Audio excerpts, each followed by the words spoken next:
باللہ من الشیطان اللعین الرجیم بسم اللہ الرحمن الرحیم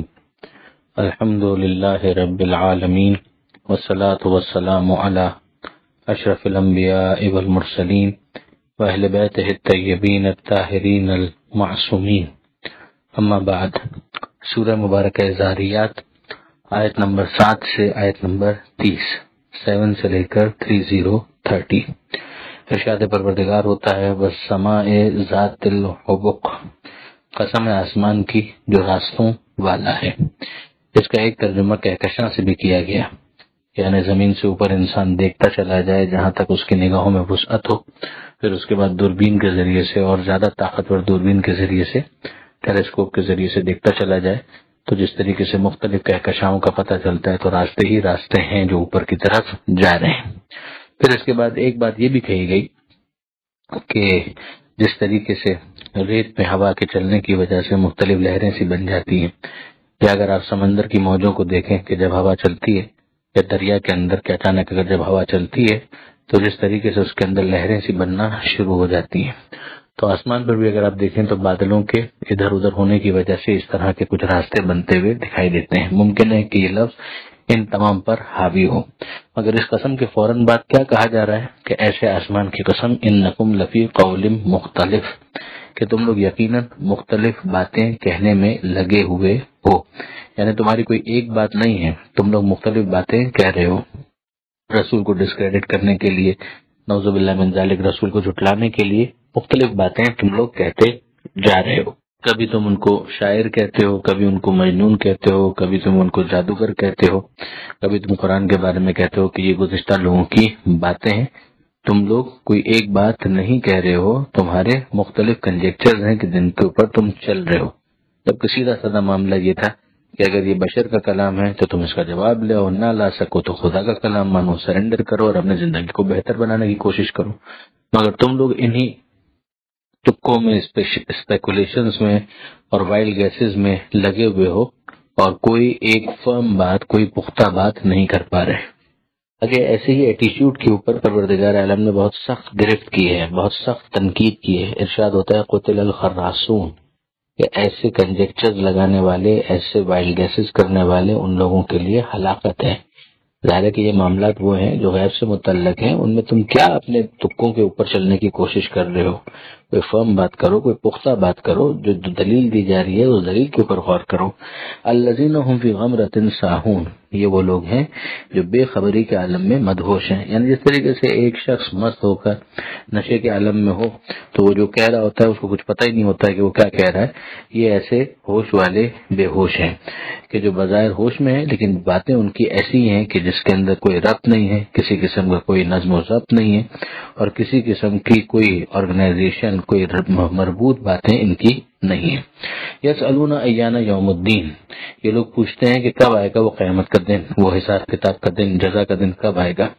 یوم ہم علی النار یفتنون، وہ دن کہ جب انہیں آگ کی سزا دی جائے گی، آگ کے اوپر انہیں سزا دی جائے گی۔ یعنی یہ جو جواب ہے یہ ان کی نان سیریسنس کو ایڈریس کیا جا رہا ہے کہ یہ کوئی سنجیدہ سوال نہیں ہے، یہ اپنے اسی اسپیکولیشن کی بنیاد کے اوپر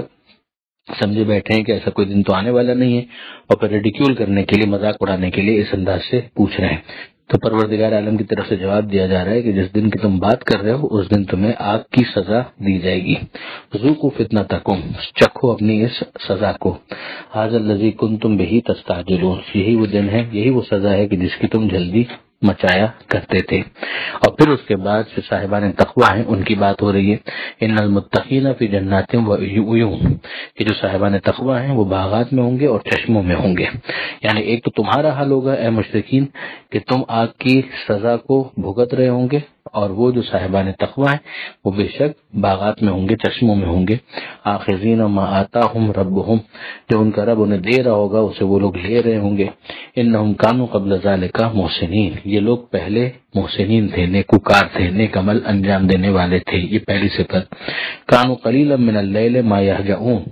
یہ وہ تھے کہ جو راتوں کو کم سویا کرتے تھے۔ یہ ایسا نہیں ہے کہ رات صرف سونے ہی کے لیے، وہ بھی روش غلط ہے کہ ساری رات انسان جاگتا رہے، اور یہ روش بھی غلط ہے کہ ساری رات انسان سوتا رہے۔ رات کا ایک حصہ عبادت کے لیے مخصوص کر دینا، یہ تو وہ چیز ہے کہ جس کو بہت زیادہ پسند کیا گیا ہے، یعنی اس کو اپریشیٹ کیا گیا ہے۔ اب پیغمبر اکرم صلی اللہ علیہ وآلہ وسلم کے کیس میں تو آپ جانتے ہیں کہ نماز تہجد یا نماز شب، صلاۃ اللیل ان کے اوپر تو واجب تھی،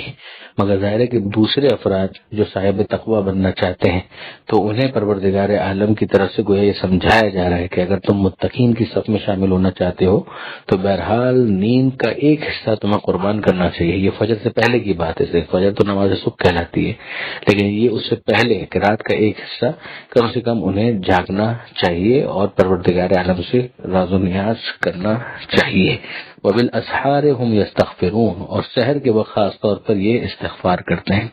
وفی اموالہم حق للسائل والمحروم، اور ان کے اموال کے اندر حق ہوتا ہے سوال کرنے والے کے لیے بھی اور اس کے لیے بھی جو نہیں مانگتا لیکن بہرحال وہ محتاج ہوتا ہے۔ یعنی ایک وہ ہے کہ جو اپنی احتیاج کا اظہار کر دیتا ہے، اور ایک وہ ہے کہ جو وائٹ کالر ہوتا ہے لیکن بہرحال فقر کا سامنا کر رہا ہوتا ہے، پریشان ہوتا ہے لیکن بولتا کچھ نہیں اپنی زبان سے، تو وہ اپنے اموال کے اندر حق محسوس کرتے ہیں۔ ان دونوں کے لیے، دونوں کو دیتے ہیں، اس کو بھی دیتے ہیں جو سوال کرنے والا ہے اور اس کو بھی دیتے ہیں کہ جو اگرچہ مانگ نہیں رہا لیکن بیچارہ بہرحال محتاج ہے اور اس کو ضرورت ہے۔ یہاں پر بھی اگر آپ دیکھیں تو پوری طرح سے ایک بیلنس نظر آتا ہے حقوق اللہ اور حقوق العباد میں۔ پھر اس کے بعد پروردگار عالم ایک مرتبہ پھر گویا دنیا میں جو اس وقت افراد موجود ہیں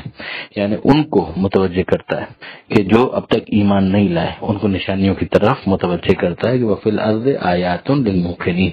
کہ زمین میں نشانیاں ہیں ان لوگوں کے لیے جو یقین کرنا چاہتے ہیں، یقین کرنے کے لیے اگر آمادہ ہے کہ نہیں ٹھیک ہے جینوین اگر کوئی دلیل ہوئی تو ہم مانیں گے، تو پروردگار عالم فرماتا ہے کہ یہ جو زمین ہے اس میں نشانیاں ہیں یقین کرنے والوں کے لیے۔ وفی انفسکم، اور تمہارے اپنے وجود کے اندر، تمہارے اپنے نفسوں کے اندر، افلا تبصرون، تو کیا تم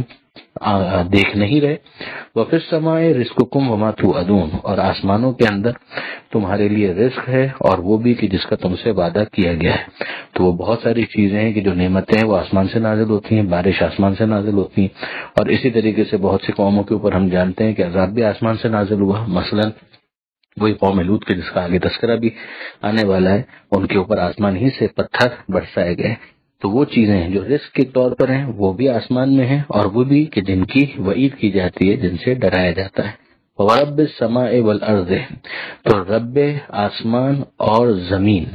کی قسم، یعنی آسمان کے رب کی قسم اور زمین کے رب کی قسم، اِنَّهُ لَحَقٌّ، یہ حق ہے، مثل ما انکم تنطقون، ویسے ہی حق ہے جیسے کہ تم بول رہے ہو۔ یعنی تمہارے گفتگو کے اندر جو الفاظ ہیں وہ تو صحیح غلط ہر طرح کے ہوتے ہیں، مگر جس طرح سے تمہیں اس بات کا یقین ہے کہ تم بول رہے ہو، یعنی جو کچھ بھی بول رہے ہو لیکن بہرحال بول رہے ہو، یہ خود جو بولنے کا فینومینا ہے اس کے بارے میں تمہیں کوئی شک نہیں ہے کہ ہاں تم واقعی بول رہے ہو۔ جتنا تمہیں اس بات کا یقین ہے، جتنا تمہیں اس کے سچ ہونے کا اطمینان ہے، اتنا ہی اس بات کا بھی اطمینان رکھو کہ یہ حق ہے، قرآن حق ہے، نبی حق ہے، قیامت حق ہے، خدا کی توحید حق ہے، وہ جو عقائد تم کو بتائے جا رہے ہیں وہ سب کے سب حق ہیں۔ اب یہاں سے آگے پروردگار عالم نے حضرت ابراہیم علیہ السلام اور جناب لوط علیہ السلام کا جو قصہ اور واقعہ ہے اس کو مختصراً واپس سے بیان فرمایا۔ جب فرشتے نازل ہوئے ہیں اور ان کا اصل ایجنڈا تو یہ ہے کہ وہ لوط علیہ السلام کی قوم کے اوپر عذاب نازل کریں گے، مگر ساتھ ہی ساتھ وہ ابراہیم علیہ السلام کو ایک خبر، ایک بشارت دینے کے لیے پہلے پہنچتے ہیں۔ هل اتاک حدیث ضیف ابراہیم، اے حبیب کیا آپ کے پاس پہنچی وہ داستان، وہ بات جو ابراہیم علیہ السلام کے مہمانوں کی ہے، المکرمین، وہ جو مہمان بڑے مکرم بڑے معزز مہمان تھے، یہ فرشتے تھے جو پیکر انسانی میں تشریف لائے تھے۔ اس دخلوا علیہ، جبکہ وہ ان کے سامنے داخل ہوئے، ان کے پاس آئے، فقالوا سلاما، اور انہوں نے سلام کیا، قال سلام، اور ابراہیم علیہ السلام نے جواب سلام دیا۔ یہاں پر بھی آپ سلام کے انداز کو دیکھ سکتے ہیں، فرشتوں کا ابراہیم علیہ السلام کے لیے سلام، ابراہیم علیہ السلام کا فرشتوں کے لیے سلام، اس میں الف لام نہیں ہے، ہوتا تو کوئی حرج بھی نہیں تھا، مگر اس طرح سے سلام کرنے میں بھی کوئی خرابی نہیں ہے۔ قوم منکرون، ابراہیم علیہ السلام نے گویا اپنے دل میں کہا کہ اجنبی لوگ لگتے ہیں. فراغ الی اہلہ، تو وہ گئے اپنے گھر والوں کی طرف. فجاء بعجل سمین، اور ایک بچڑا بھنا ہوا لے کر آ گئے، مثلا اس کے کباب وغیرہ بنوا کے فوراً لے آئے. یہ حضرت ابراہیم علیہ السلام کی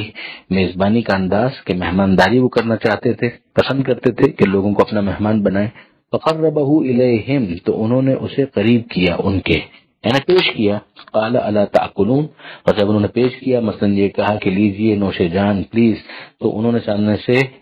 کسی قسم کا رسپانس نہیں دیا. اس طرح کے بہرحال فرشتوں کو بھوک تو نہیں لگتی، چاہے وہ پیکر انسانی میں آئے ہوں، مگر ان کا بھوک سے کیا تعلق. تو ابراہیم علیہ السلام کہتے ہیں الا تاکلون، کہ کیا تم کھاؤ گے نہیں، یعنی کیا میری یہ دعوت تم قبول نہیں کر رہے. فاوجس منهم خیفہ، تو انہوں نے اپنے دل میں خوف محسوس کیا. یعنی اگر مہمان اس طرح سے دعوت کو قبول نہیں کرتا تو کیا مطلب ہے؟ یعنی ایسا تو نہیں ہے کہ وہ کوئی نقصان پہنچانا چاہتا ہے اور کھانے کی وجہ سے حق کے نمک اس کی گردن پر نہ آ جائے، لہٰذا وہ چاہتا ہے کہ کھانا ہی نہ کھانا پڑے، اور جو نقصان پہنچانا چاہتا ہے وہ نقصان پہنچا دے. تو قالوا لا تخف، تو ان فرشتوں نے کہا کہ آپ خوفزدہ نہ ہو. وبشروہ بغلام علیم، اور انہیں خوشخبری دی ان فرشتوں نے ایک جوان کی کہ جو صاحب علم ہوگا. یہ حضرت ابراہیم علیہ السلام کو اسحاق علیہ السلام کی بشارت دی جا رہی ہے، جس کا تذکرہ اس سے پہلے بھی آ چکا ہے. فاقبلت امرأته فی سرۃ فسکت وجہها وقالت عجوز عقیم. اب یہ جو جملے ہیں اس کے اندر جناب سارہ ابراہیم علیہ السلام کی زوجہ،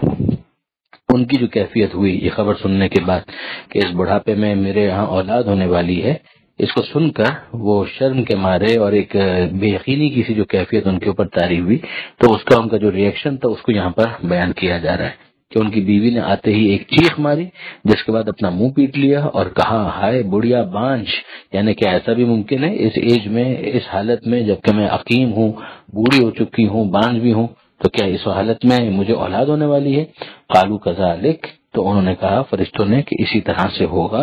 قال ربک، آپ کے رب کا کہنا ہے انہ هو الحکیم العلیم، وہ یقیناً حکیم ہے اور علیم ہے، یعنی صحیح صحیح کام کرنے والا ہے اور بڑا جاننے والا ہے. اب تک اگر اس نے اولاد نہیں دی مثلا تو یہ بھی اس کا ایک امتحان تھا، آزمائش تھا، اور اب اگر وہ دینا چاہتا ہے تو یہ بھی اس کی حکمت کا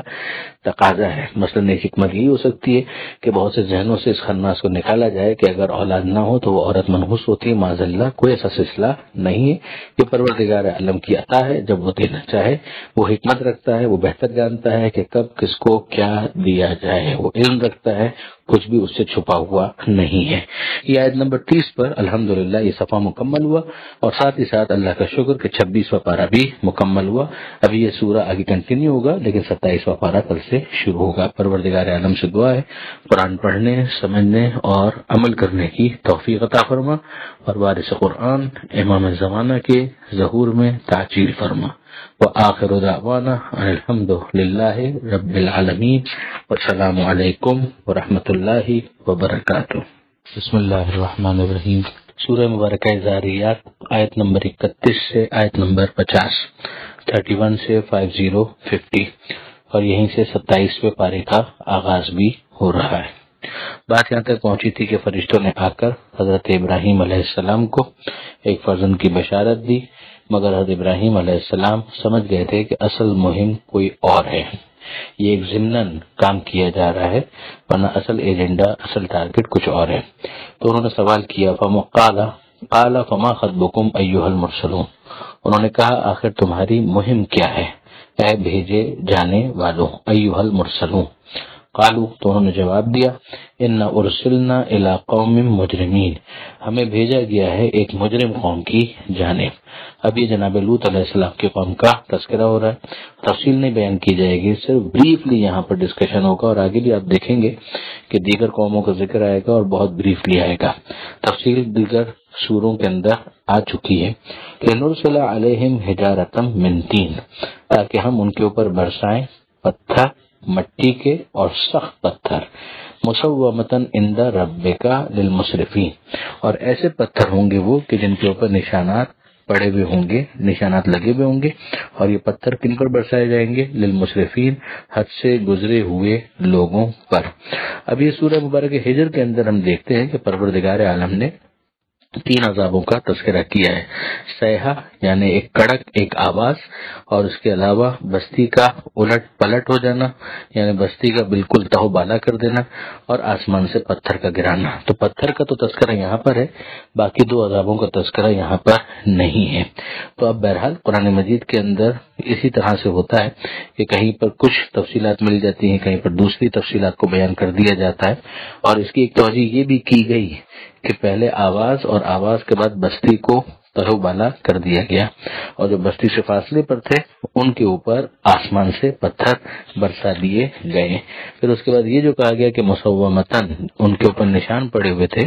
تو اس حوالے سے ایک قول ابن عباس کی زبانی یہ آیا ہے کہ سفید پتھر تھے تو ان میں سیاہ نقطہ تھا، اور سیاہ پتھر تھے تو ان میں سفید نقطہ تھا۔ اب اس کی مصلحت کیا تھی پروردگار عالم خوب جانتا ہے۔ پھر اس کے بعد آگے گفتگو بڑھتی ہے، فَأَخْرَجْنَا مَنْ كَانَ فِيهَا مِنَ الْمُؤْمِنِينَ، تو ہم نے نکالا انہیں جو اس میں ایمان والوں میں سے تھے، یعنی اگر کوئی صاحب ایمان ہو تو اسے ہم ہلاک نہیں کرنا چاہتے تھے، اسے عذاب کا نشانہ نہیں بنانا چاہتے تھے،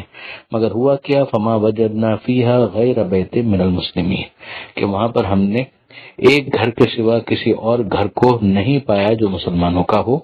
یعنی سر تسلیم خم کرنے والوں کا ہو۔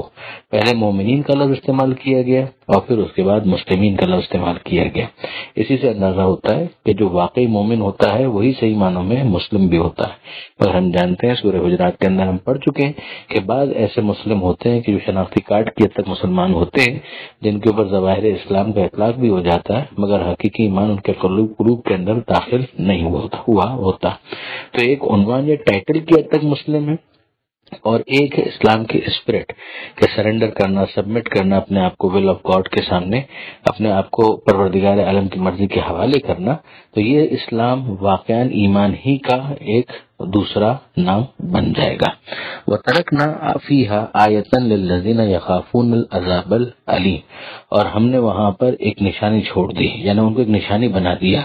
ان لوگوں کے لیے کہ جو دردناک عذاب کا خوف رکھتے ہیں، یعنی جنہیں اس بات کا اندیشہ ہے کہ اگر ہم مرضی پروردگار کے مطابق نہ چلے تو ہمارے لیے بھی ایسا ہی عذاب ہو سکتا ہے۔ تو اب ظاہر ہے کہ وہ بستی پھر اس کے آثار مدتوں لوگوں کو یاد دلاتے رہے کہ یہاں پر ایک ٹرانسگریسر قوم رہا کرتی تھی، یہاں پر اسراف کرنے والے لوگ رہتے تھے جنہوں نے اپنی لمٹس کو کراس کیا تھا، جو گے سیکس اور ہومو سیکسولیٹی کے اندر اپنے آپ کو انوالو کیے ہوئے تھے، اور اس کے نتیجے میں ان کے اوپر عذاب نازل ہوا۔ مگر وہی بات جو امیر المومنین حضرت علی علیہ السلام نے فرمائی کہ ما اکثر العبر و اقل الاعتبار، کہ عبرتیں بہت زیادہ ہیں مگر ان عبرتوں سے نصیحت دینے والے بہت کم ہیں۔ وفی موسیٰ، اور موسیٰ میں، یعنی موسیٰ میں کیا ہے، موسیٰ کے اندر بھی نشانی ہے۔ جو پیچھے کہا گیا تھا ترکنا فیہا آیتن،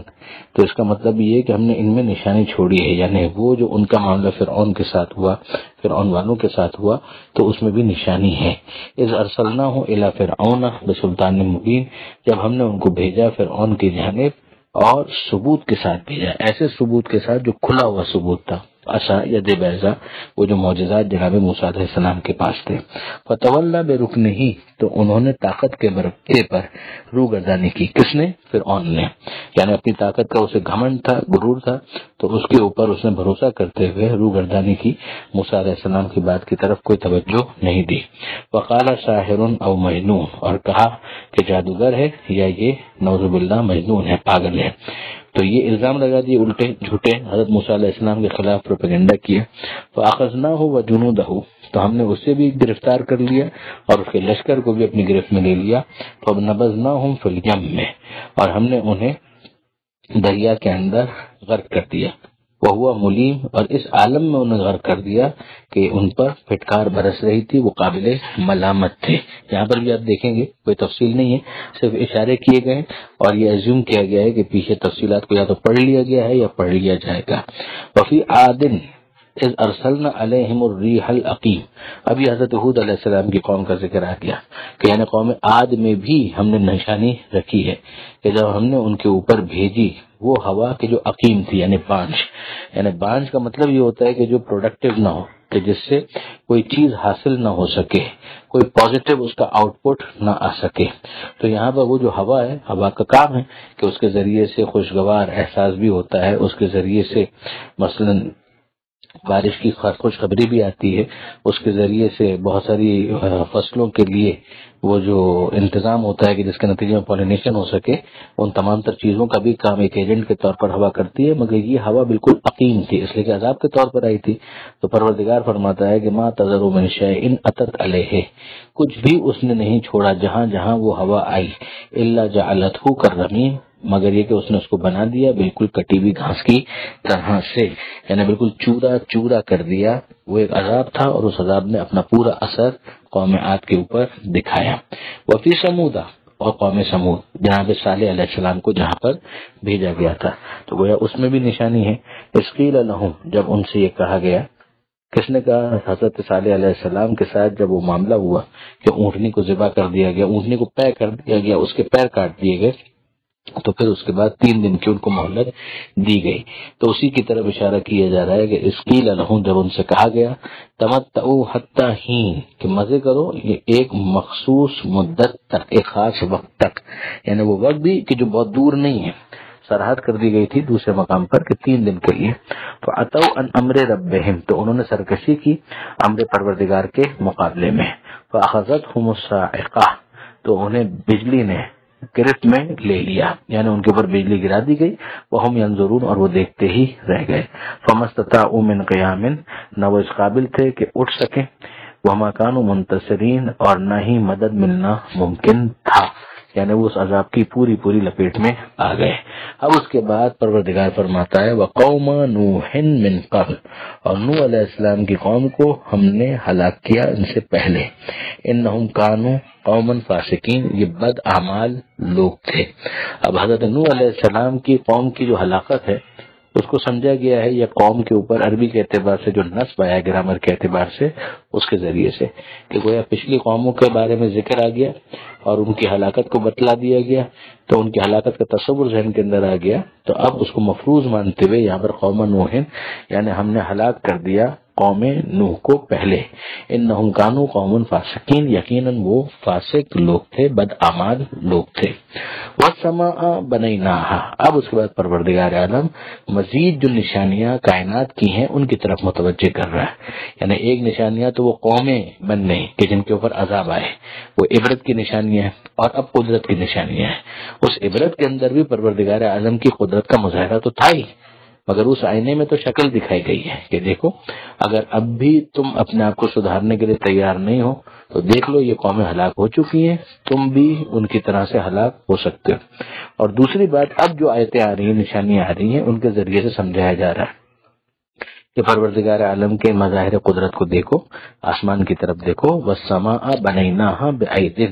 آسمان ہم نے اس کو بنایا بڑی طاقت کے ساتھ، وإنا لموسعون، اور ہم اسے وسعت دے رہے ہیں۔ یہ جو جدید انکشافات کے اندر کہا گیا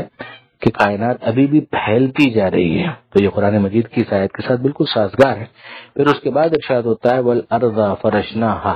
اور زمین اس کو ہم نے بچھایا۔ ہمارے لیے بہرحال یہ فرشی کی حیثیت رکھتا ہے، ظاہر ہے کہ اس کی شیپ کو روی ہے، لیکن اس کے باوجود ہمارے لیے اس میں بھی پروردگار عالم کا احسان ہے کہ اس کو اس طرح سے رکھا گیا ہے کہ جیسے ایک فرش بچھا دیا گیا ہو۔ فَنِعْمَ الْمَاهِدُونَ، تو ہم کتنے اچھے بچھانے والے ہیں، یعنی پھر اس کے اندر ہو سکتا ہے کہ اسی کی طرف متوجہ کیا جا رہا ہو کہ ویسے اس کی شیپ کو دیکھو اور پھر اس کا فرش ہونا دیکھو تو ہم کتنے اچھے بچھانے والے ہیں۔ وَمِن كُلِّ شَيْءٍ خَلَقْنَا زَوْجَيْنِ، اور ہر چیز کو ہم نے جوڑا جوڑا پیدا کیا۔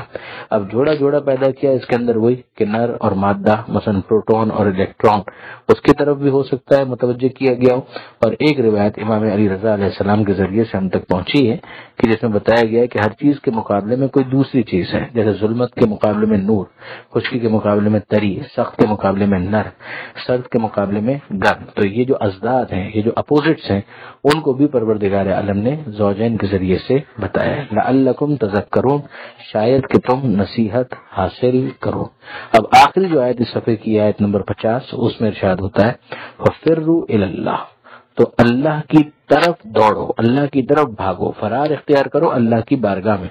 اللہ سے فرار ممکن نہیں ہے، وہ جو امیر المومنین نے دعائے کمیل کے اندر سکھایا کہ لا یمکن الفرار من حکومت، کہ اللہ کی حکومت سے فرار ممکن نہیں ہے، وہ فرار تو ناپسندیدہ ہے۔ لیکن یہ فرار بہت اچھا ہے کہ جہاں پر ایک شخص خدا ہی کی طرف فرار کرے، خدا ہی کی طرف لگتی ہے، یعنی خدا کی رحمت کی طرف، توبہ کے ذریعے، استغفار کے ذریعے سے، طلب مغفرت کے ذریعے سے۔ تو پروردگار عالم فرماتا ہے ففروا الی اللہ انی لکم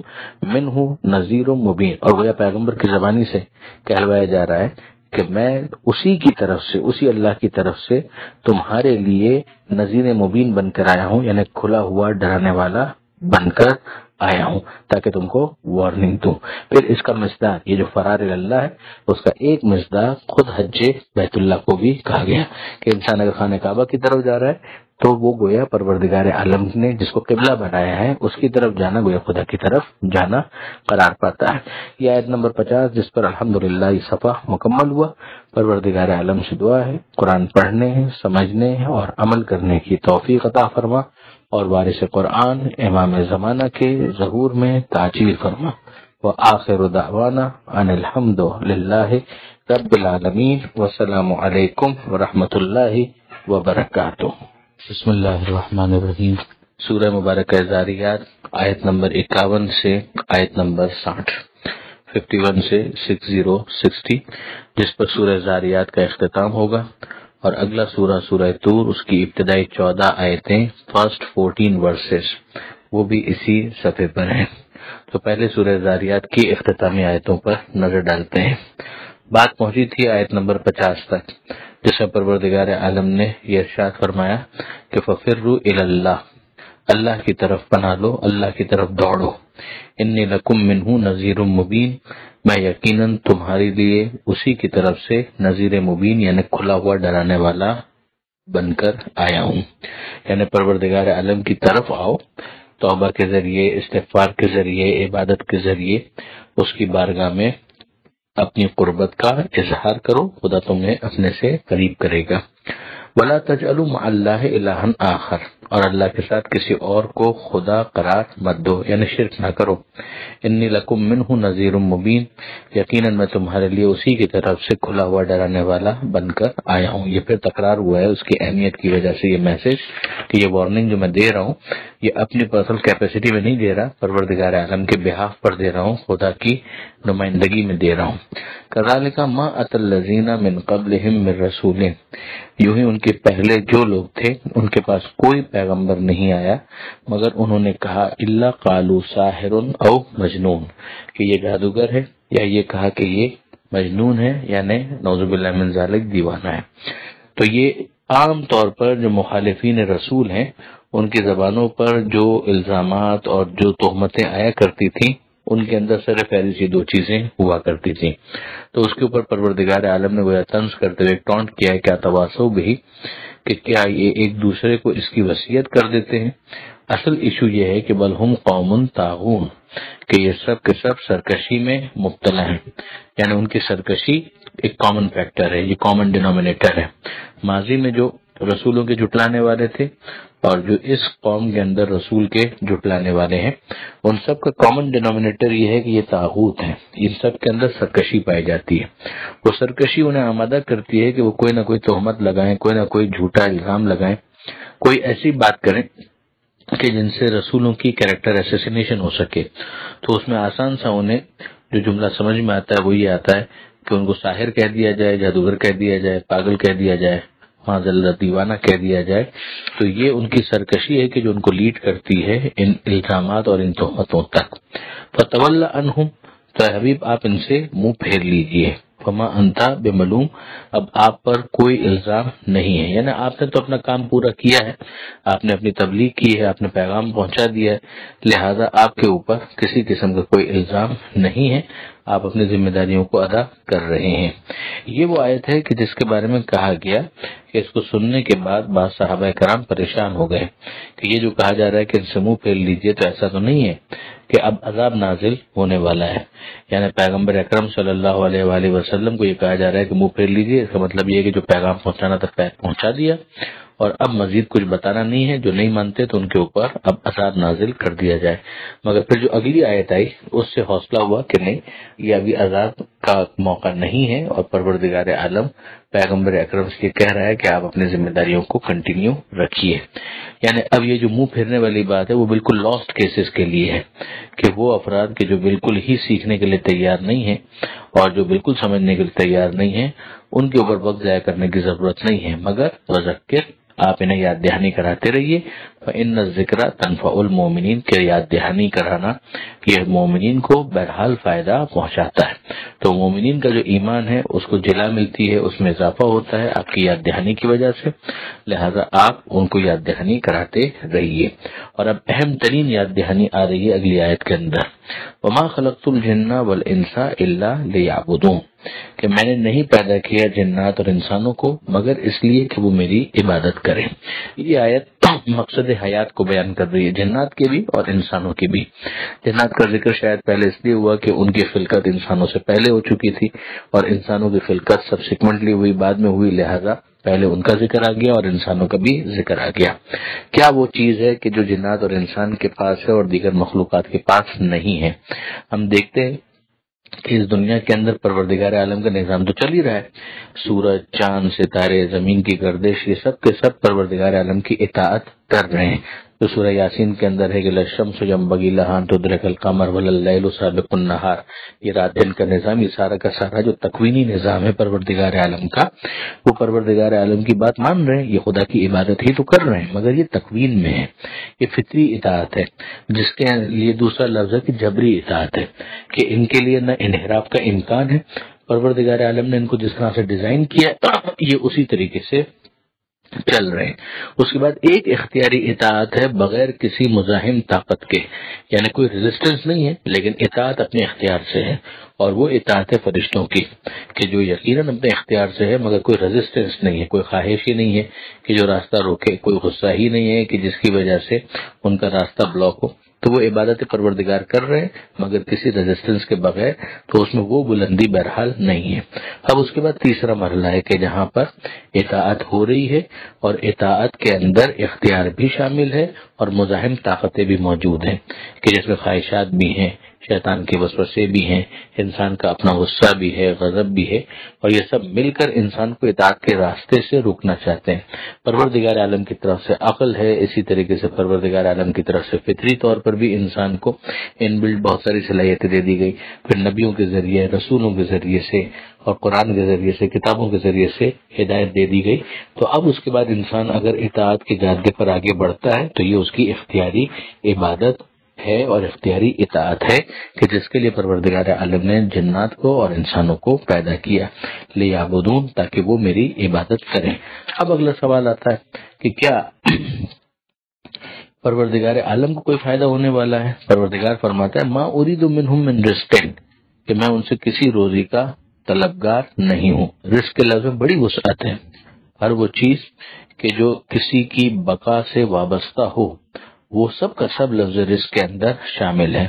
کھانا بھی اس میں شامل ہے، مگر کھانا اس کا ایک مصداق ہے، اس کے علاوہ اور بہت ساری چیزیں، مثلا سانس لینے کے لیے ہوا، یہ بھی اس کے اندر شامل ہے، اور دوسری بہت ساری چیزیں، وہ سب کی سب رزق کے وسیع مفہوم کے اندر شامل ہیں۔ تو پروردگار فرماتا ہے میں ان سے کسی روزی کا طلبگار نہیں ہوں، یعنی میں ان کا محتاج نہیں ہوں، میرا کوئی ایسا سلسلہ نہیں ہے کہ مجھے کسی سے خطرہ ہے اپنے وجود کے لیے، اپنے سروائیول کے لیے، ایسا کوئی ایشو نہیں ہے، یہ انسانوں کا، مخلوقات کا معاملہ ہوتا ہے۔ وما اريد ان يطعمون، اور نہ ہی میں یہ ارادہ رکھتا ہوں، اس بات کا خواہاں ہوں کہ یہ مجھے کھانا کھلائیں، یعنی وہی جو رزق کا اہم ترین مصداق ہے کہ غذا، یہ بھی میں ان سے کوئی تقاضا نہیں رکھتا ہوں، اور نہ ہی یہ کر سکتے ہیں، نہ مجھے اس کی کوئی ضرورت ہے۔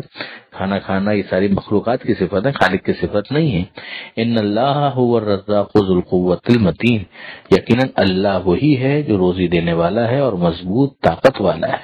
یعنی پروردگار عالم کسی کا محتاج نہیں ہے، لوگ خدا کے محتاج ہیں، تو وہ عبادت کا بھی محتاج نہیں ہے۔ یعنی جو اگلی چیز سمجھنے والی ہے وہ یہ ہے کہ خدا کسی چیز کا محتاج نہیں ہے، وہ بندوں کی عبادت کا بھی محتاج نہیں ہے، یہ عبادت خود بندوں کی عبدیت کا تقاضا ہے، اور یہ پروردگار کا احسان ہے کہ اس نے انسان کو، جنات کو